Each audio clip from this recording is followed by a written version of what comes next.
రెడ్డి అన్న, నీకు ధన్యవాదములు, నీకు కోటి వందనాలన్నా. నువ్వు చల్లగా నన్ను నూరేళ్ళు మంచిగా ఉండాలి. 2 లక్షల మాఫీ చేసినావు.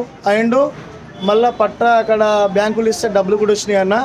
నాకైతే మంచిగానే వచ్చినాయి, నా వరకు అందరికి కూడా వస్తున్నాయి. అందరూ చల్లగా ఉన్నారు. వీళ్ళందరి బ్లెస్సింగ్స్తోనే నువ్వు చల్లగా నిండి నూరేళ్ళు నీ కుటుంబం, నువ్వు, నీ పార్టీ చల్లగా ఉండాలన్నా. ఓం నమ శివ పరమేశ్వర భగవంతీశ్వర. రేవంత్ రెడ్డి అన్న, నువ్వు చల్లగా ఉండాలి. ఇటువంటి ఈ పేద ప్రజలను ఆదుకోవాలన్నా. చాలా డబ్బు వచ్చింది, చాలా అంటే బతికేంత డబ్బు వచ్చింది. జరే అంటే ఉన్నంత డబ్బు వచ్చింది.